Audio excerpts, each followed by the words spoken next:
Welcome to the ChangeMakers Podcast, brought to you by cityCURRENT and powered by Lipscomb & Pitts Insurance. This show shares personal stories and insight from those who are giving back and making a difference, so we can learn and do the same. We cover life lessons, business advice, passion, and purpose. Now here's our host, Jeremy Park. Welcome to the ChangeMakers Podcast. I'm your host, Jeremy Park. The fun of this podcast, as you all know, is that we get to focus on personal stories, transformation, being a catalyst, making a difference, philanthropy, the whole nine yards. We have a change maker with us today who's a transplant to the Memphis area, the Mid-South, but she's doing amazing things, and we get to talk all about it. So we have Cynthia Daniels. She is the Chief Event Strategist for Cynthia Daniels and Company. She wears many, many hats. How are you doing, Cynthia? I am doing amazingly, if that's the word. I'm so happy to be here, and I'm glad our schedules could finally connect so I could be here and share my story today. Thank you for the invitation. Absolutely. So you are a busy woman indeed, and trying to get our schedules aligned was a little bit of a trick, but we're here today, and so we get to share the magic of the microphone. So let's start. I mean, as I mentioned, you are a transplant, and so give us a little bit of just your childhood, where you grew up, and then the move to Memphis. So let's start with where you grew up. Sure. So I'm originally from Atlanta, Georgia. Grew up in the southwest part of the city. Very much a shy, introverted child. Then went straight into college. And I feel like in college, I kind of figured out life a little bit. What was it about college? Was it, making friends? Was it serving in any sort of nonprofit or student government? What sort of drew you out of your shell? Sure. So, obviously when you're going away for college, I'm from Atlanta, but went to Alabama A&M University in Huntsville, Alabama. So it was still away, but not too far away. But you really kind of figure out life. You find out who you are when you don't have your parents around to be there to advise you on everything. And so I really got involved with volunteering, giving back. I really volunteered a lot with Big Brothers, Big Sisters. So me being at that age, a teenager, trying to help somebody else in life was really rewarding for me. And I wanted to continue that path. What about brothers, sisters? Talk about childhood in terms of the family. So I have one older brother, 4 years older, and he tormented me my entire life. Maybe that's why I'm shy in a shell, because at home, I mean, it was all in love, but he 6'7", imagine, right? As a 12-year-old, he shot up there fast. So I was the wrestling partner. I was the person he played pranks on. When I played with dolls, he would come in my room and say it was an earthquake, so he would shake up everything.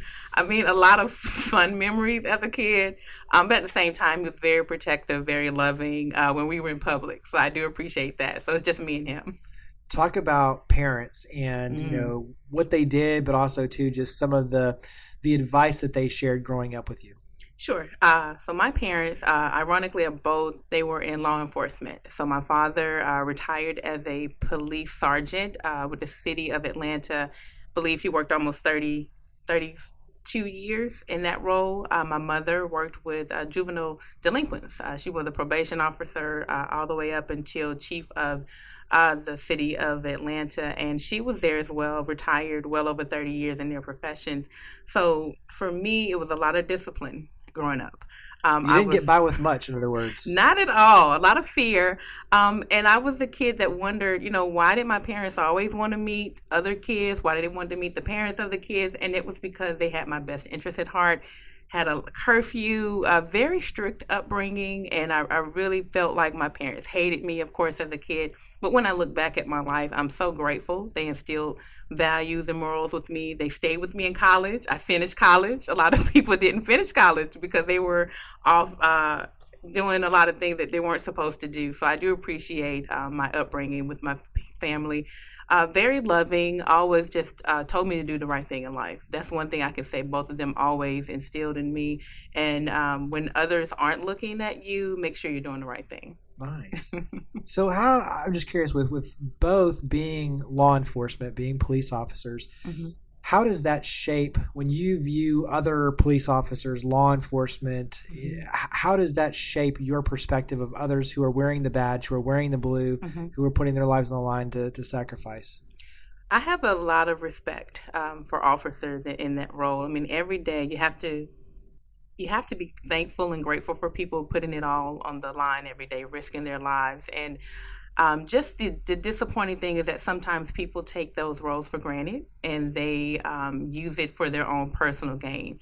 But if anything, we have to have some kind of order in the world, and I feel like the law enforcement is something that is needed, and there are a lot of great officers out there. I can say again, my dad viewed everything black and white. There was no gray, you're either right or wrong, and I hope that there are more police officers like my father that are out there. So talk about, obviously, graduate college. Mm-hmm. When did you move to Memphis? So left college in 2006 and went to Atlanta, Georgia. So worked ironically for Big Brothers Big Sisters for about 2 years. Great opportunity, worked in their marketing department, and in 2008 I got laid off with 2 degrees, and I thought, you know what, no big deal, I'll get a job, with these 2 degrees. And what I didn't know, the rest of the world almost got laid off at the same time. And so unfortunately I applied for jobs every day for a year and could not find anything. So you have to imagine what that does to this person that loves giving back, that loves helping people. It's like, okay, I thought I did everything right. Why am I not, living the American dream per se? And so I have a very close relationship with God. I don't know your beliefs, but I think we all believe in some higher being. And I heard clear as day, I'm not crazy. I heard a voice say, you need to move. And I say, okay, how do you move with no money? How does that work? And I thought, okay, so who are my friends in college? How do I get to a new city? And I befriended someone from Memphis, Tennessee. Picked up the phone. I can't believe I'm sharing this, but why not? This is why I'm here. That's right. Picked up the phone, called my friend, and said, look, I am having the worst job hunt in Atlanta. I got to start over. Can you help me out? Can you recommend some places? Maybe somewhere I need to start looking in Memphis. She says, I actually just got my parents' home in Whitehaven. I got a room for you. Come on. So I packed up my car in 2 days with the clothes on my back and drove to Memphis. Would you believe I applied for jobs the first day here and I got a job in 2 weeks? Wow.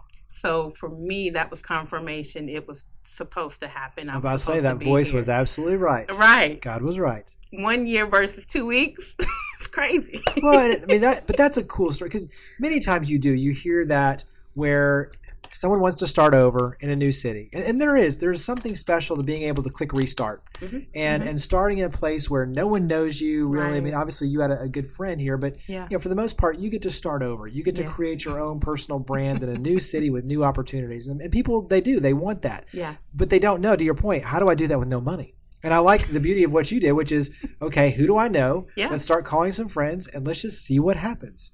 And you obviously have a place in Memphis, and now this has become your home. So it's my new home. Right. Talk about that first job.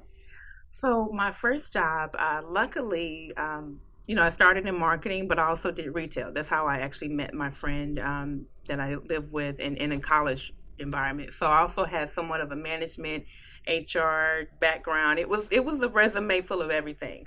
So I actually worked at a warehouse in the human resources department. Now, again, I love helping people. So the type of problems I dealt with in management and retail were typically, I don't get along with this employee. We sit down, we have a mediation, everything's great.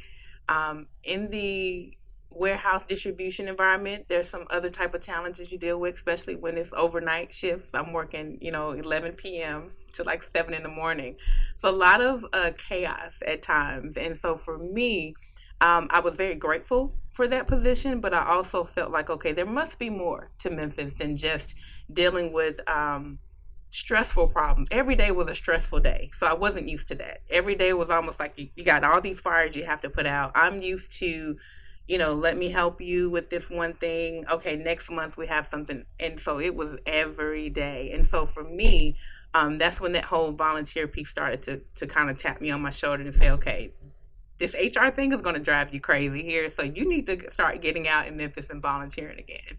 Nice. And one of the things on my end, how I got to know you is you were heavily involved with the Memphis Urban League Young Professionals. Yes. You're president for a long time, Yes. and did a lot of amazing things. So let's start with that volunteerism and Sure. then kind of carry it forward into the Memphis Urban League as well. Absolutely. So again, I think back to that time at that particular place of employment, and I really just started researching kind of what I knew. I wanted to look up the nonprofits in the city of Memphis, and first thing, of course, helped out with Big Brothers Big Sisters, Habitat for Humanity, United Way. I mean, every Saturday I can think of for the first year.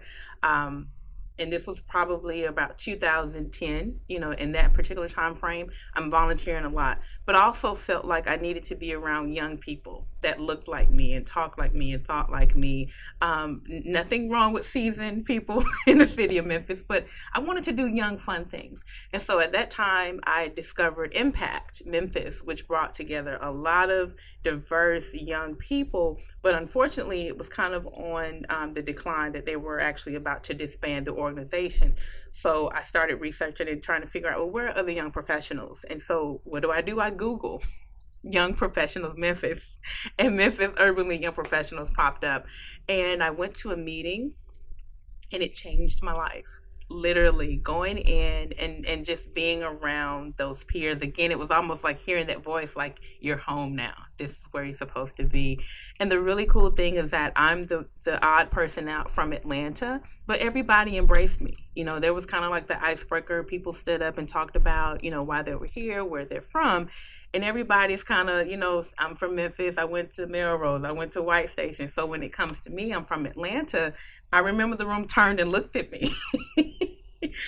I was like, well, how did you get here? But honestly, by the end of that meeting, everybody welcomed me, said, how can we help you? How can we, help you get involved, show you the cool places to go in Memphis? We'd love to go to lunch with you. So I wasn't used to all of these new people embracing me, and I'm a stranger. So you're opening your home almost, and you're opening up your schedules to spend time with me. I had not had that before in Atlanta, because Atlanta is hustle and bustle. So really it became my family, being part of that organization, and leadership again was not part of my plan. Again, I was on committees because I'm a helper, and I was on everybody's committee. So now we're talking about 2010 going into 2011, and kind of around the time when I met you. Right. So I'm on everybody's committee. I am the due diligent volunteer. I'm there at the beginning of the events. I'm at the end. I'm just always there. So people are now saying, Cynthia, you need to be on the board. And it's the funniest thing, because again, as young professionals, no one tells you about board development, what's the importance of doing leadership positions. For me, it was, I'm just here to help. I don't want any titles.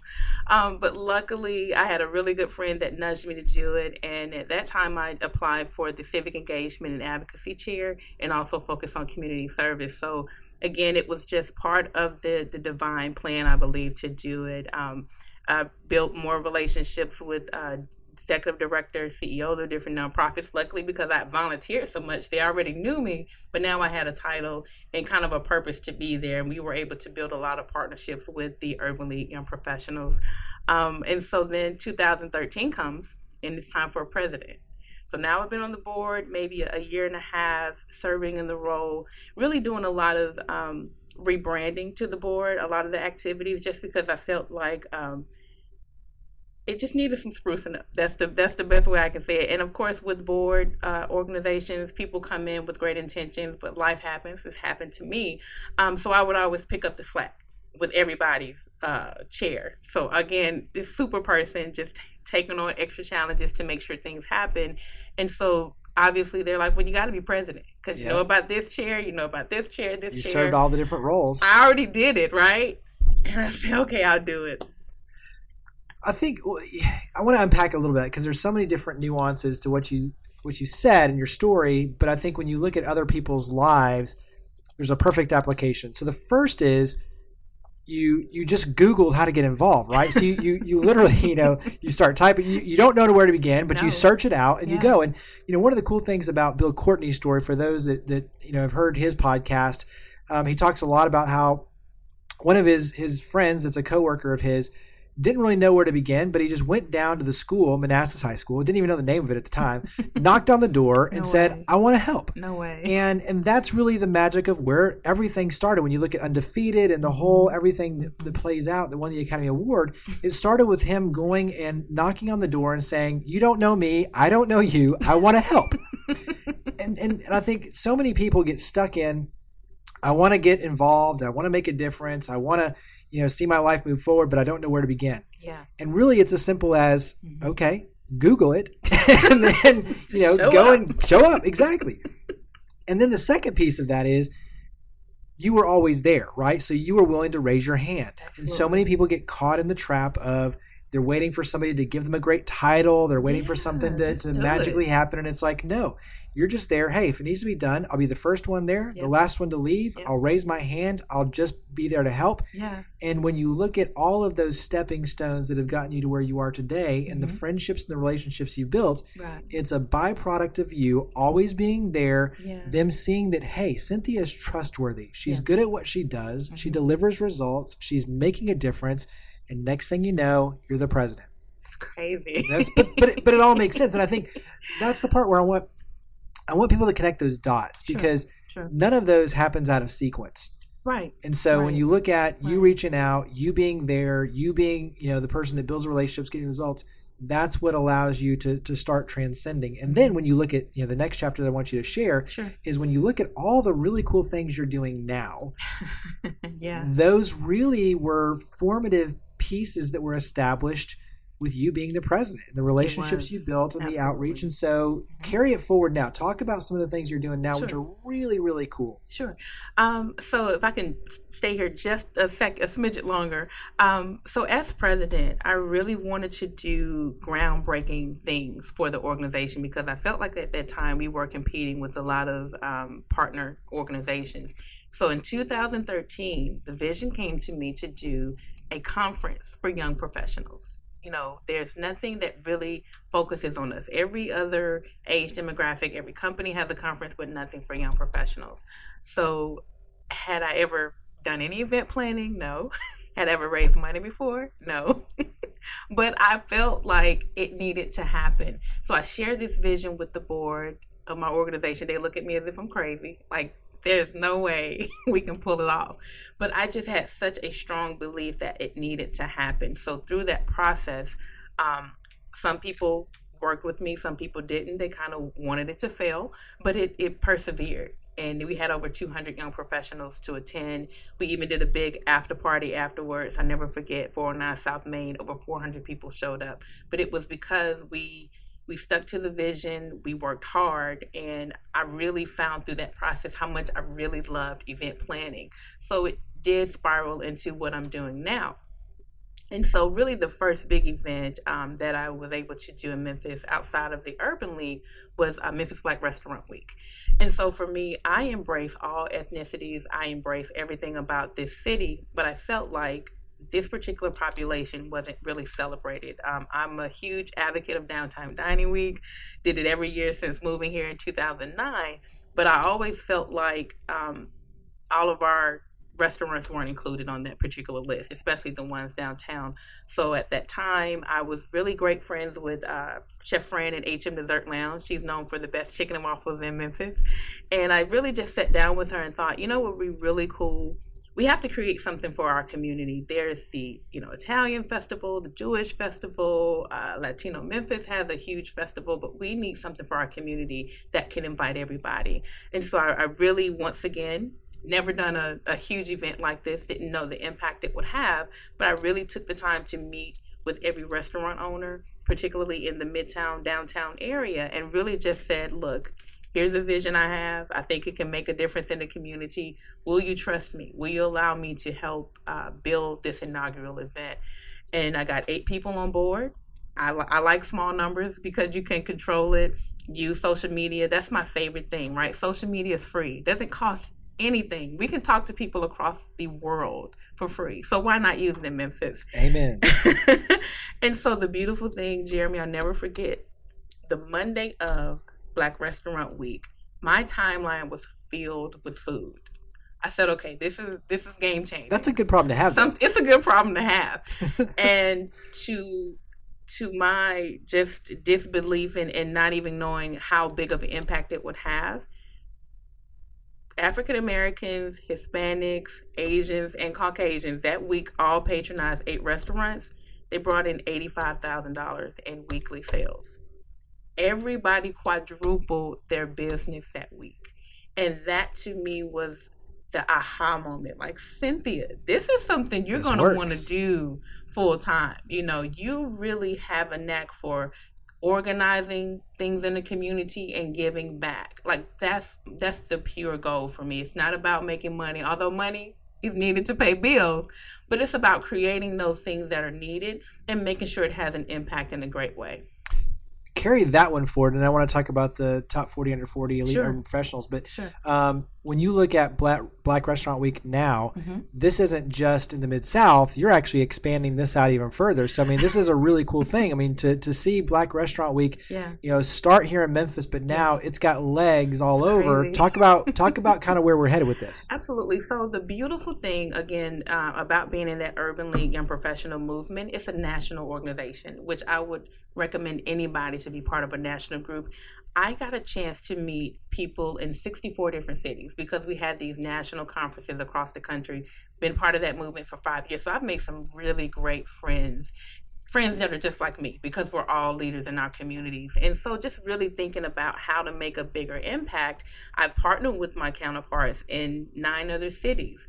And we're going to do a 10-city launch of this event. And the goal, we would love to bring in $1 million. You know, you got to go big. You know, you got to reach amongst the stars in some place. But I would love to bring in almost $100,000 in every city just to show people the economic impact you can make. And I think it goes back to your point. People feel like, you know, they don't know how to make a difference. But imagine if everybody pools their money together. You make a difference. Whether it's $5, $25 on one meal, that's going to make some type of an impact. So for me, that's why I felt like I wanted to go bigger. And it could get bigger next year. I don't know. But I do know I really believe in pooling resources together. So talk about top 40 under 40 elite urban professionals. My goodness. So once again, it's all about relationships. So I'll take you back to planning the inaugural Memphis Black Restaurant Week. Had this crazy idea. January of 2016, I'm telling my friends, all right, let's meet for brunch. I can at least treat you to brunch. I want to tell you about this crazy restaurant idea I have to pitch. And so I'm sitting there talking to it's like 8 o'clock in the morning on a Saturday, and they're vested in me, 12 individuals. And I look up, I'm kidding you not, in mid-sentence, and I look around like, well, I have some amazing friends, and they have these such just diverse backgrounds. They do different things, but they've never really gotten anything in the city. They've never been awarded. And of course, 40 under 40, that's a national brand. It's nothing new. We have a great one already in the city. But I feel like a lot of young talent in our community, in the African American community, they leave Memphis because they don't feel like they have any value here. If someone just says, you're great at what you do, that makes a world of difference. And I remember halfway through the meeting, as I'm working out the details like in 5 minutes in my head, say, hey guys, so once we finish this restaurant week thing, I don't know how it's going to go, I'm going to do a black tie gala for the Urban League. And they're looking at me crazy, but let me tell you, once I say something, I'm so committed to it. And literally, restaurant week ended March 12th of last year. I took about a week off. Started working on 40 under 40, April 1st. I put in the atmosphere. I said, guys, this is the next thing that I want to do. And the response was overwhelming in a great way. For 1 month, 30 days, I put nominations out just to say, hey, if you know someone great, young, talented, professional, we'd love a nomination. We got 508 nominations. Wow. In 30 days, which I know you're familiar with the nominations. I must say, yes, we know all too well with the Spark Awards, how all this rolls. It's a lot of work, though. So many people to select. So for me, that was, again, confirmation that it's giving that particular demographic in Memphis a voice to say you feel valued. And just the evening itself was so amazing. And I did not tell you, tickets sold out in 2 weeks. Wow. In July, for an event that had not ever happened in November. So again, Memphis has so many opportunities to really create what's needed. And so 40 Under 40 was confirmation for me. And people are already looking forward to the next one. I have my venue, Hilton Memphis, November 18th. I've already sold about 200 tickets. Wow. Because I wanted to expand this one. So it's just been an amazing experience so far. Good for you. I mean, I just, it's so cool to see, but it also, I mean, I'm just so proud of, all of these, to your point, they start with big dreams, but it's also to the audacity and the confidence to say, look, it may be a big dream, but we're going to do this. And all of a sudden you plug away, and then you look at this amazing, journey that you get to take everybody else on with you. Yes. And then you look back and it's like, oh my gosh, that first year, but now we've built something really special that's a brand that we can continue, and it becomes your legacy. I mean, all of these are going to be your legacy, right? And I also think too, I mean, there's a certain element of this that just having your friends, and you said it yourself, Saturday morning, 8 a.m. Most people are still asleep, right? Right. Some are probably hungover, still asleep. True. You though, you're up there like churning, your mind's going 100 miles an hour, and you've got a group of friends that are willing to create and build. And I think that right there is what makes you special. What makes you a change maker is the fact that many people are afraid to put in the hard work. And a lot of times you hear, you can call it entitlement, you can call it whatever you want, but most people want it. They don't want to work hard for it. Right. You're willing to bust your rear and work hard for it and burn the candle. And even before we were getting on the mics, we're talking about all these things that are going on. Yeah. You're burning the candle on every end possible. No sleep. There's no silver bullet in life, right? If you want it, you got to work your rear off. And that's exactly what you're doing. Absolutely. And so I commend that work ethic that's creating these amazing opportunities for all of us in our city. Absolutely. So what have you learned? I mean, obviously, the power of relationships, the power of just not being afraid to go out there and do it yourself. But obviously with what you've built with both Black Restaurant Week and then obviously Top 40 Under 40 Elite Professionals, what are some takeaways that you've learned with those two that you would pass along for others that want to do something special for our city? Sure. So number one, you cannot be afraid. Fear is not an option. If there's something you want to do, you have to do it, and know that you don't have to do it alone. I feel like as I'm speaking my journey out loud, I'm hearing the pattern of you have to connect with people. Think about your friends in your circle. Think about that one person you had a meeting with. People in Memphis love to help. That's one thing that's really allowed me to really move forward with any vision I have, that there is a community here that wants to see changes. Another life lesson for me is really discovering my strengths and my weaknesses. I think that's something you need to know. If you're not good at something, you don't want to be ashamed or feel bad about it. You need to partner with the person that has that strength. So for me, I have big visions, right? I'm visual. I can map it out in my head. Do I always want to sit down and write it out? Absolutely not. So I make sure I get someone that's good in operations to say, okay, we're going to take this vision, we're going to write it out. This is how it goes. So knowing what your strengths and weaknesses are. Technology, I hate it, but we need it. I have a paper planner right now in my bag that's planning out everything for the next 6 months. But I know there's probably an app that could knock it out easily. Google Drive, hate it. Like, give me the old school piece of paper that I can type up on Microsoft Word.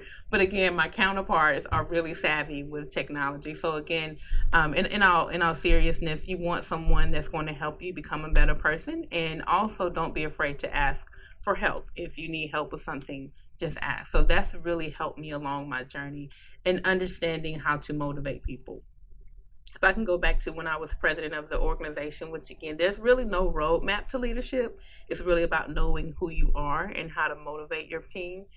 I think before it was, okay, I know the best intentions for the organization, so let's do it my way. But I noticed halfway through my leadership role, it was not motivating everyone else. They felt left out, even though I knew how to do it because I've been doing everybody else's jobs previously.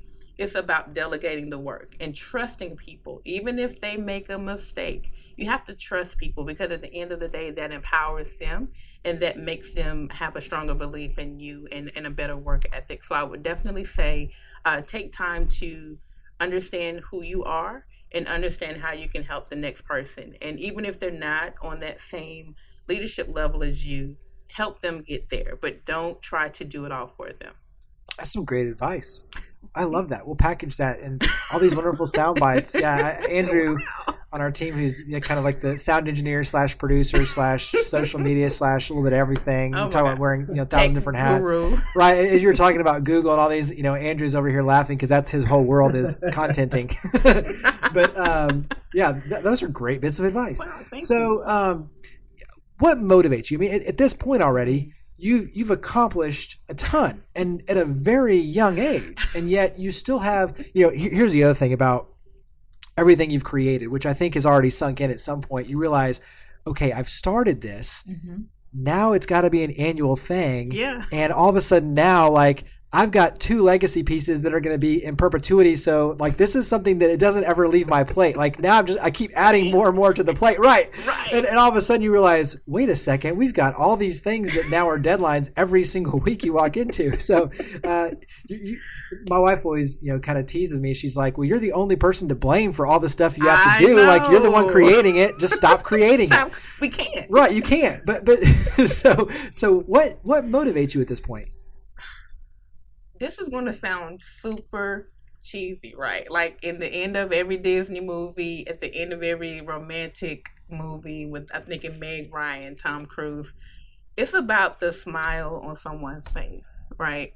So when I think about Black Restaurant Week, at the end of the week, had a meeting recap with the restaurant owners, and there were so many smiles, there were tears of joy. People were just so grateful. Like, you gave me a platform to share my business with the city. It's never happened before. I'm so thankful. So that's a feeling, you almost want to bottle it up and take it with you. It meant the world to me with 40 under 40. And we had a lot of people that were a little bit more seasoned, more in the 38 to 39. And they, at the end of the event, said, thank you. Thank you for recognizing me. I feel like I've just been this person with no voice in my company, but you took the time to recognize me and made me feel special. So that's why I continue to do it. And there are more things that I'm going to be creating just so I can continue to showcase the great people in the city of Memphis. It does something for me to see those smiles. I love it. Give us one teaser. You don't have to give it a name or anything like that. But when you talk about your next chapter, give us one little bit of a teaser for what is that next chapter? The next chapter for me, I am trying to think about how to file it up. So honestly, expanding beyond Memphis. So obviously right now I'm testing the waters with launching 9 cities with the Black Restaurant Week, but I feel like they're the same type of problems in other cities, especially in the southern region. So I would love to expand maybe even the 40 under 40 Urban Elite in other cities, or maybe some other type of event for young professionals in the African American community. I definitely can see that moving forward.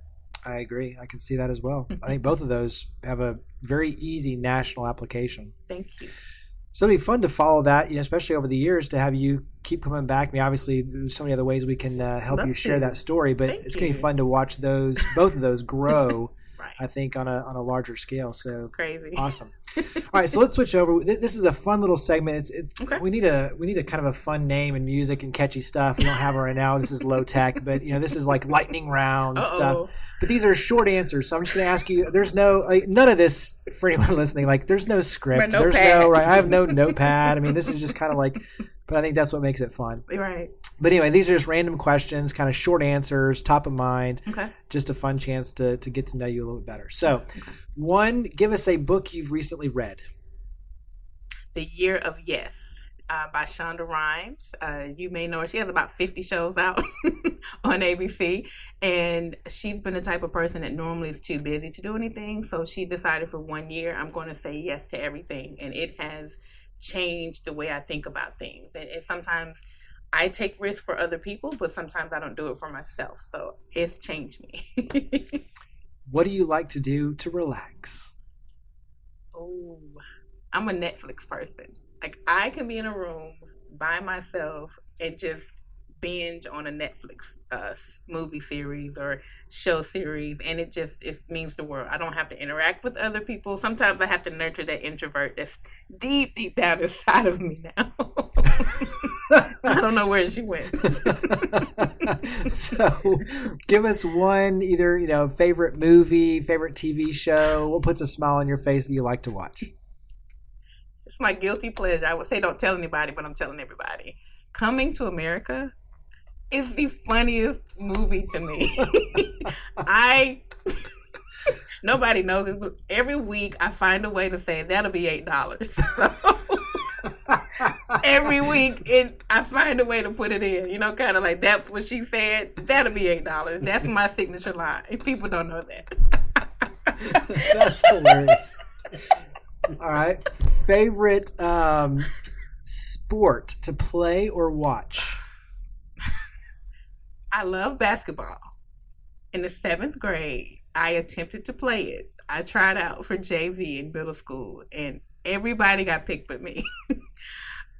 Because I'm tall. Sad. Right. So I can shoot, right, standing still, but trying to dribble, it's just a disaster. But that's what you're supposed to say. Have you seen my brother? Right. I can play. Come on now. So I'm 5'10", so I'm out there on the court, I think I'm 14. I can't remember, but I did not make the team. But it did not dishearten my love for the game. So I love a good Grizzlies game. I love basketball. Favorite vacation spot? Gosh.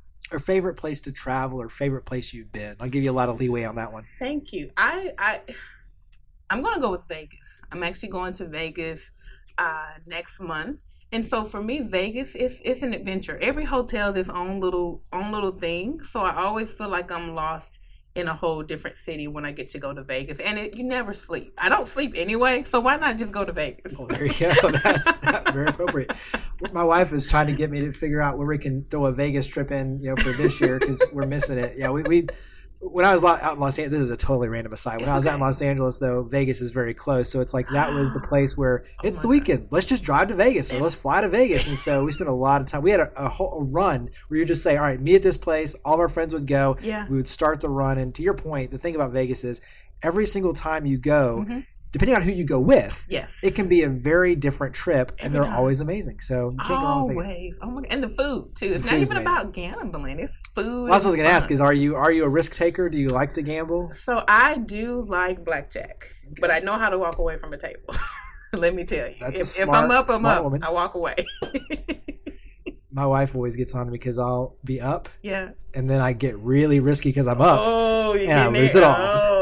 So that's it's that one hand that'll just destroy you. And I always tell her, it's like, see if you would have stopped me.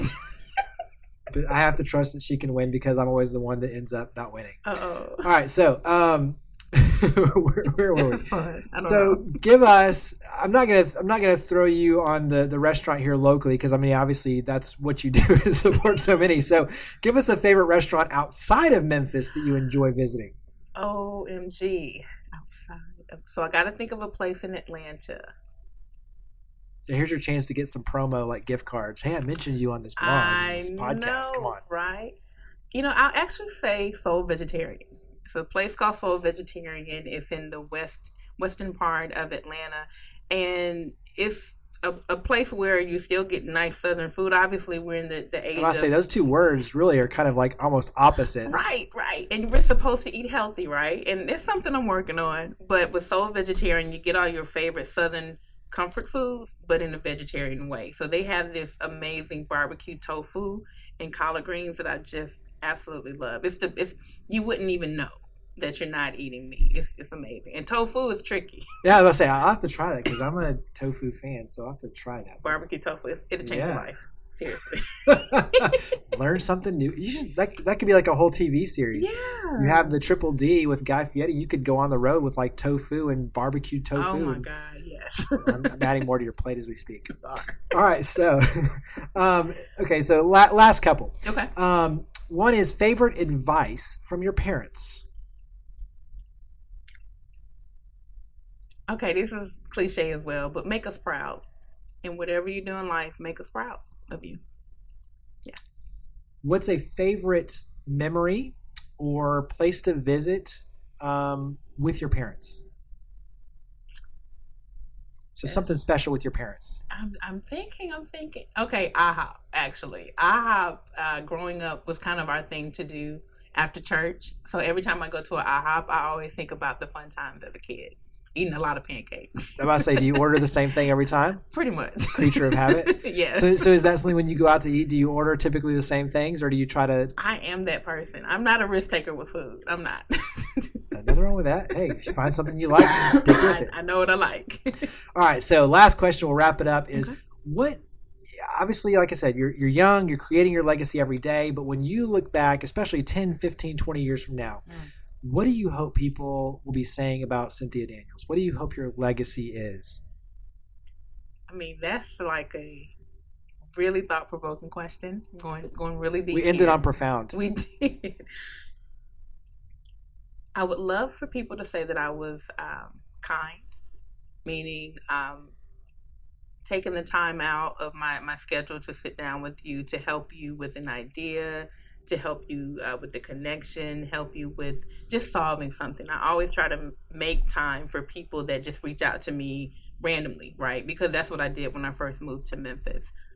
Someone who was fearless. I took an interesting path to get here, but I've gotten to the point where there's no idea that's too big. I know it can happen just because of my beliefs in myself and my belief in a higher being, that I can do the impossible in this city and make changes. And so knowing that, Cynthia's a kind person, she's fearless, and she's a woman of her word. I would love to be known as that.